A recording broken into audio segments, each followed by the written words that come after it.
making a Japanese style dish. This is ramen, and this has got butternut squash and also tender stem broccoli in it, and of course an egg with those noodles. It is super tasty. This is packed full of flavour, and it's very easy to create in your Ninja. I think this just goes to show how versatile the foodie is. I'm sure you're gonna love it, so hit that like button below.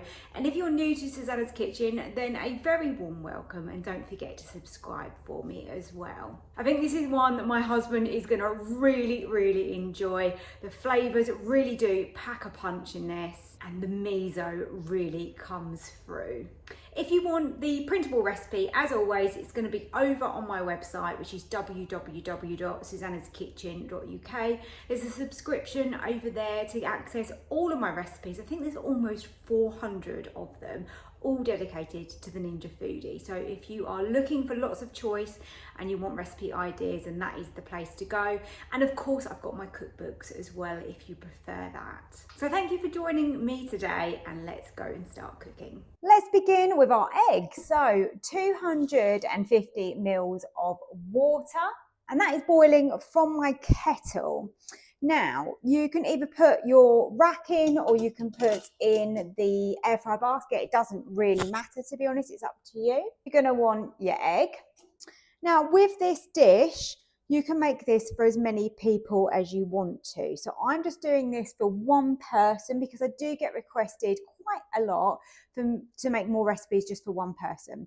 But the thing is with this one is that you can, double this up, triple it up, etc. really easily. So just follow the instructions. So boiling water, 1 egg, lid down, seal your pressure valve. Switch over to pressure cook. I'm going to take this right down to 0 minutes. Going to continue on high, and then we definitely want that quick release. In my trusty Ninja bakeware tin, this is from the Ninja bakeware set, I have put in my butternut squash pieces. Now these are just frozen, so straight from the freezer in there. I've got a couple of cloves of garlic, and I've just crushed those slightly. And then I have got my tender stem broccoli. I'm just going to nestle that in. Lovely. We're going to give that a little drizzle with some vegetable oil. You can use olive oil if you want to. There you go, that should be plenty. Then give them a little season. Some salt and some pepper. And then I'm going to add just a few little chili flakes, and you can add as much or as little as you want or completely exclude it. A few more, there you go.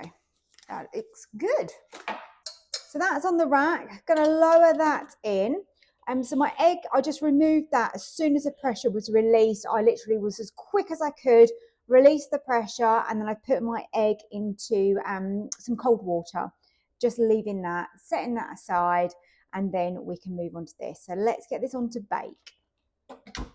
So you want to get around half of your butternut squash, just roughly, and put that in. You don't have to do this in a pestle and mortar. You could actually put this, on a plate, in a bowl, just to use whatever you want to, but you want to be able to mush this up. So in here, I have got a teaspoon of white miso, a teaspoon of peanut butter, and half a teaspoon of soy sauce. And that goes in with that butternut squash. Now I've roasted the butternut squash with the broccoli and the garlic for 20 minutes, but I removed the broccoli after 8 minutes because it gets a little bit of a charred look to it.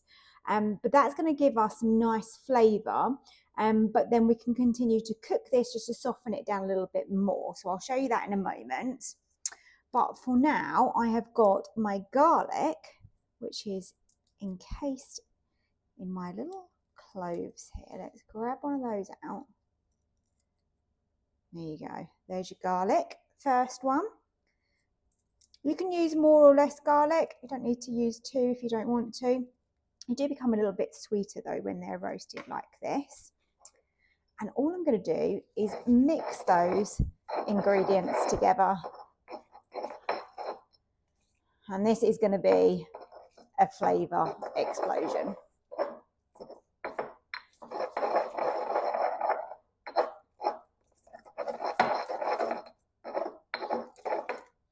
It smells incredible.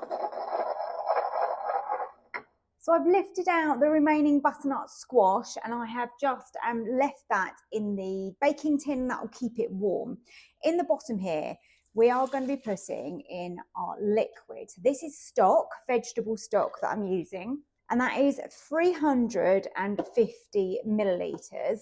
I've used water to dissolve that stock from a boiling kettle, so that is nice and warm going into the Ninja. Now what I want to do is add that paste that we have just created, and there's a bit more of it.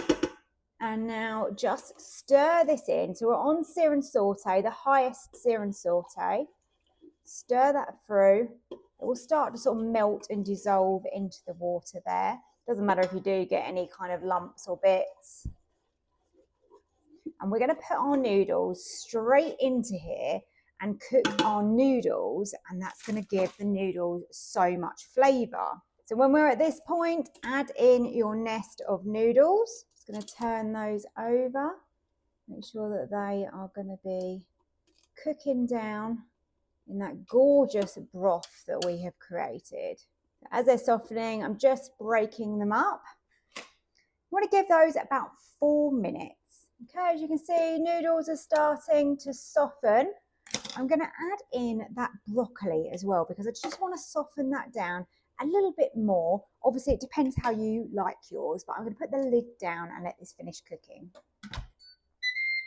So we've got our lovely butternut squash pieces just to add over the top of this. If you want to add any fresh chili, you could do that. I've got my pieces of broccoli to add in there. Oh, it smells beautiful. We've got coriander to garnish this as well. Adds lots of flavour to this dish.